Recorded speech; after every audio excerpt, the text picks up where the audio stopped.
Hello po sa inyong lahat. Ako ang inyong tagapaglingkod na si Deji Jen, ang inyong tagapaghatid ng balita mula sa aklat ng Genesis.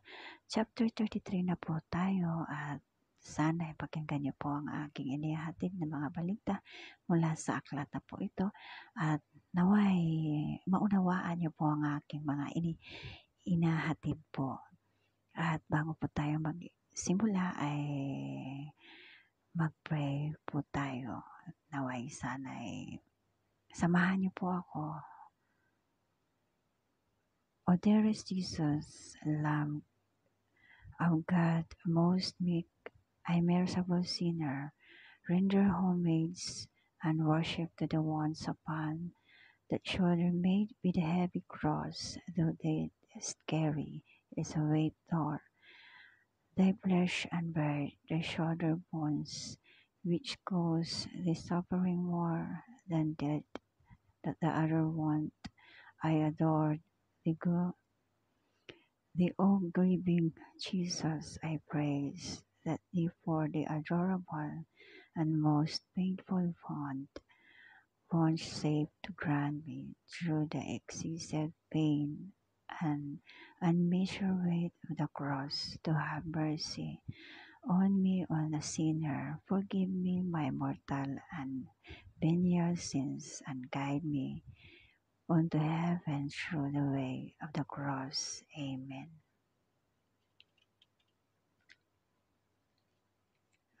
Tayo po ay magsisimula po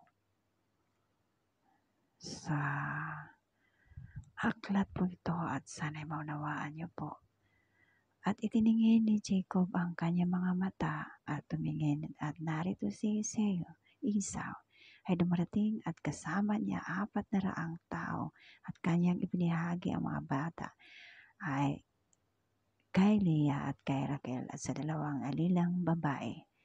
At inilagay niya ang mga alila na kasama ng kanilang mga anak na pinakapang muna at si Leah na kasama ng kanyang mga anak na pinakapangalawa at si Raquel at si Jose na pinakahuli. At siya naman ay lumagpas sa unahan nila at yumukod sa lupa na makapito hanggang sa nalapit sa kanyang kapatid.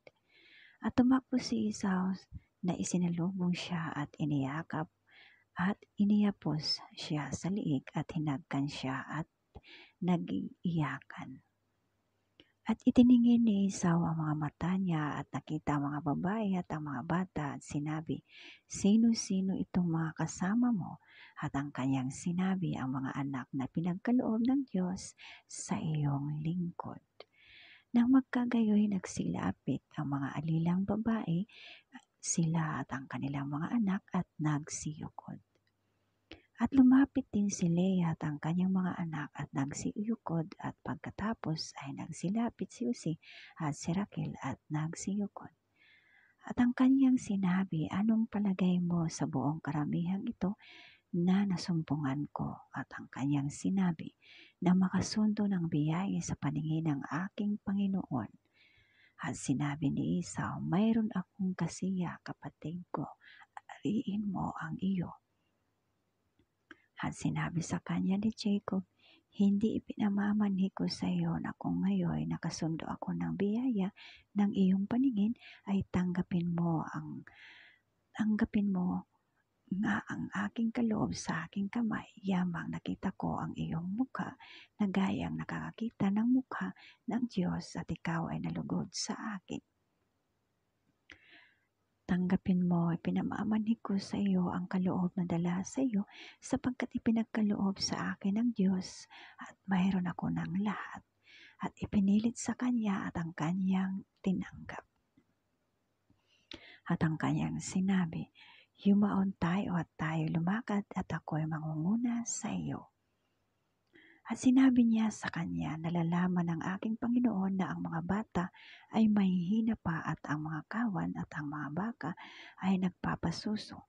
At kung ipagmamadali sa isa lamang araw ay mamamatay ang lahat ng kawan.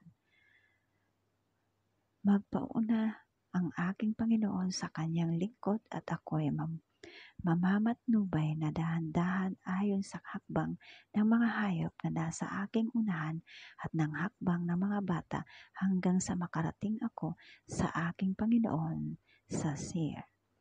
At sinabi ni Esau, pahintulutan mong iwan ko sa iyo ang ilan sa mga taong kasama ko. At kanyang sinabi, ano pang dahil nito? Magkasundo nawa ako ng biyaya sa paningin ng aking Panginoon. Gayon nagbalik si Esau ng araw ding yaon sa kanyang lakad sa Seir. At si Jacob ay naglakbay sa Sukot at nagtayo ng isang bahay para sa kanya at iginawa niya ng mga balag ang kanyang hayop, kaya't itinawag ang pangalan ng dakong yaon na Sukot. At dumating si Jacob na payapa sa bayan ng Shechem na sa lupain ng Kanaan nang siya'y manggaling sa Padan Aram at siya'y humantong sa tapang ng bayan. At ibinili ang pitak ng lupa na pinagtayuan ng kanyang tulda sa kamay ng mga anak ni Hamor na ama ni Shechem na 100 putol na salapi. At siya ay nagtindig doon ng isang dambana at itinawag niyang El Elohe Israel. Ayan po ang balitang mula sa aklat ng chapter 33 po. Naway naunawaan niyo po ang aking mga inihatid na balita mula sa aklat po ito, at ako po ay nagpapaanyaya po sa inyo na sana'y naintindihan niyo po kung ano mga inihatid kong mga balita at sana'y na subaybayan niyo po ang aking inihatid mula sa chapter 1 po hanggang chapter 33 po ngayon po. So, kung gusto niyo pong masubaybayan po, ay magbasa lang po. Dito po sa akin ay kay kompleto po ito. Lahat po. At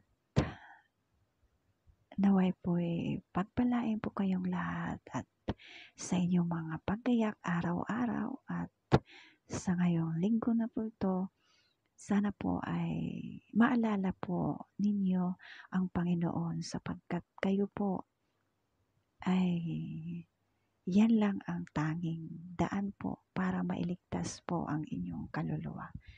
Ngayon, kayo lang po ang nakakaalam sa mga ginagawa nyo at kahit saan man kayo magpunta, kayo po ang nagbibigay ng daan para makuha nyo po ang inyong kagustuhan, ang inyong hangarin dahil kayo lang po ang nagbibigay ng kapalaran mula sa inyong buhay hanggang sa inyong kaluluwa. At alam niyo po kung ano ang tama at mali dahil ibinigyan po kayo ng isip, katalinuhan. Kaya huwag niyo gagawin ang sobrang wais dahil ang sobrang wais ay yan ang minsan ang pagiging wais mo ay yung may lugar. Hindi ba? Dahil kung ikaw ay may lugar at hindi nang aapak, ay ikaw ay bibigyan ng daan mula sa inyong kagustuhan. Kaya nga sinasabi, kapag may ginagawa kang kabutihan sa kapwa mo, ay ikaw ay magkakaroon ng magandang kapalaran sapagkat ikaw lamang ang nakakaalam kung ano ang iyong tanging hinahangad. Lahat ng mga ginagawa mo ay ikaw ay nagbabago ng iyong kapalaran. Hindi sa lahat ng oras ay nasa sayo. Alam mo yung oras, yung tao ang nagbigay niyan. At alam mo ang panahon ay yan ang nagbigay ang Panginoon. Sapagkat ang oras ay yan lang ay ginawa ng tao. Kaya nga ang sinasabi, ang oras ay pwede mong baguhin pero yung panahon ay hindi mo mababago kahit kailan. Hindi nga ba lumiliwanag? Ayan po ay ang simula ng panibagong araw. At kapag lumubog naman, ayan ang sinasabi na alin po Yun ang sinasabi kapag hindi mo alam po yan,